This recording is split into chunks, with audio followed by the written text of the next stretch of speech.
I've called this episode Keir's Cock Up, and I think that title probably stems from the whole nation being forced to think about Starmer's genitalia, specifically his testicles.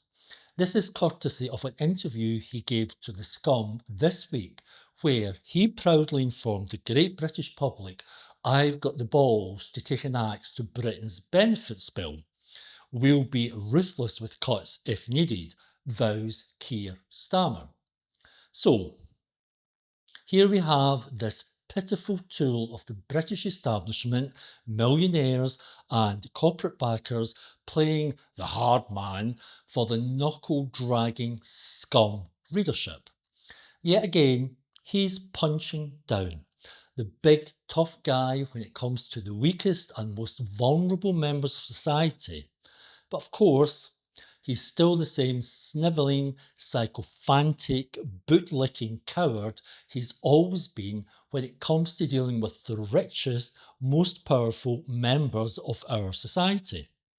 But the thing about that headline is, in reality, it's just another example of Starmer's incompetence, which extends to a complete lack of media savvy. You see, Starmer never actually said the words, "I've got the balls to take an axe to Britain's benefit bill," despite the headline. No, he was played by the interviewer Harry Cole, the Scum's political editor, for the sake of a clickbait headline. If you can actually bear to read the article, it says, asked if he had the stomach or the balls to take on his squeamish MPs who have railed against benefit cuts for years, the PM insisted, "Yes, I love fights. I had to fight to get the leadership of the Labour Party, had to fight to win the election." You see what Cole did there? He used the word balls as part of the question, then recycled the word in the headline as though that was what Starmer himself had actually said. And to tell the truth, I don't really think Starmer would have phrased cutting benefits as some sort of test of masculinity or how big his balls were.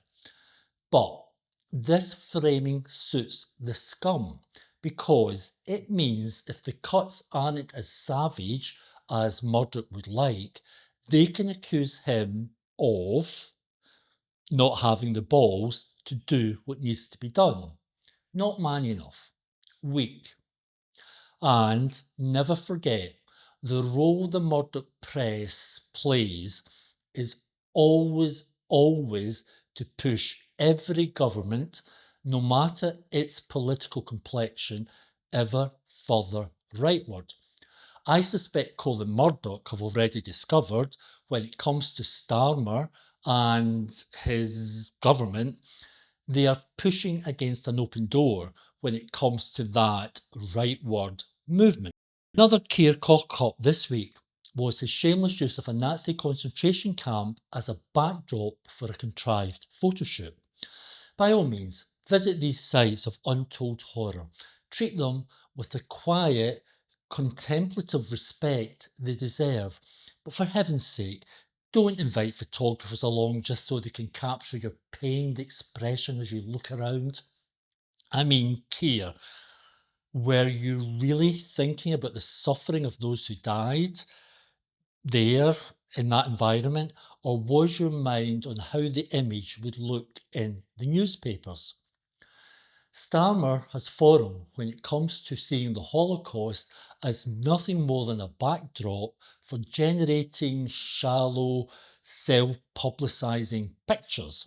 For example, when he visited the Holocaust Memorial in Berlin, Starmer accused of insult over photo op at Berlin Holocaust Memorial.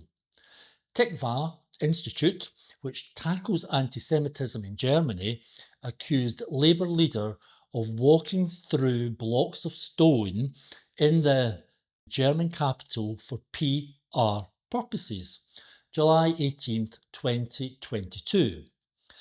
But of course, it's been clear to many of us that Starmer has always been willing to exploit the Holocaust and anti-Semitism for his own narrow political purposes. Yes, the very real deaths and suffering of millions reduced to nothing more than a shameless smear campaign for Starmer and co to use against a rival faction within the Labour Party.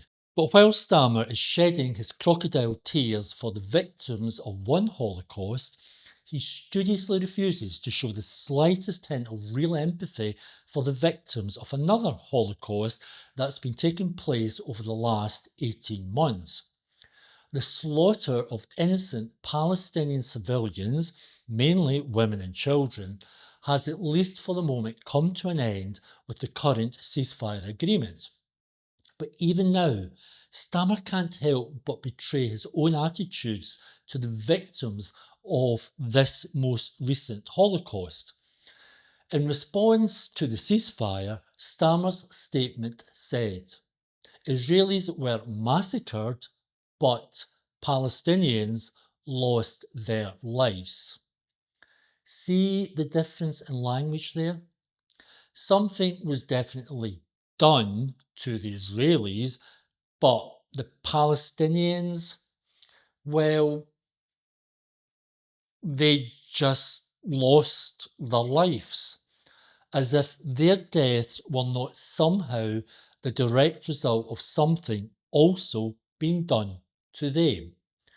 What Keir can't say and will never be able to bring himself to say is that thousands upon thousands of Palestinians have been massacred. In fact, the massacre inflicted on the Palestinians absolutely rises to the international definition of a genocidal Holocaust.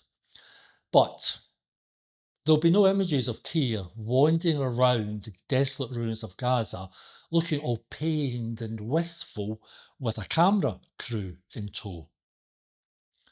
Moving on to another Starmer cock-up, we have the fact that Starmer has not been invited to Trump's inauguration. Why? Because Starmer's hubris knows no bounds, and he just couldn't help himself when it came to the US elections. He sent over a team to the US presidential campaign to tell the Democrats how to win big. 2024 US election. Jonathan Ashworth to meet Kamala Harris' team to share campaign tips. And with the likes of Ashworth among the team, well, the kiss of death to the Democrats' campaign probably happened around this time. The idea that Labour, with the loveless majority based on an historically low vote share, had anything to teach the Democrats is laughable. All this stunt succeeded in achieving was pissing off the guy who actually did win. And now we have the pathetic spectacle of Starmer desperately trying to ingratiate himself back into Trump's good graces. And our final Starmer cock-up for this week is this. Trump considering rejecting Lord Mandelson as Starmer's nominee for ambassador to the US. Now, the rejection isn't based on the reason most of us would want nothing to do with Mandelson. It's something a halfway competent Prime Minister would have been alert to when it came to Mandelson and Trump. Mandelson's business links to China. Even the most superficial due diligence by Starmer would have highlighted this as an issue. But Mandelson has been a major power behind the Starmer throne and has long coveted the plum job of ambassador to the US. And as we know, all those who played a part in the smear campaign against Corbyn now have their hands outstretched for their payment in kind. Peter Mandelson, I tried to undermine Jeremy Corbyn every single day. As a hate figure for the left, no doubt Starmer, forever pushing his own petty vindictive agenda, thought this would be one in the eye for them. But his choice of Mandelson may yet come back to bite him. Starmer's popularity across the country is plummeting, and it will go lower. His incompetence and betrayal of loyal Labour voters is gifting the next election to Farage and Reform, and for this, he should never be forgiven.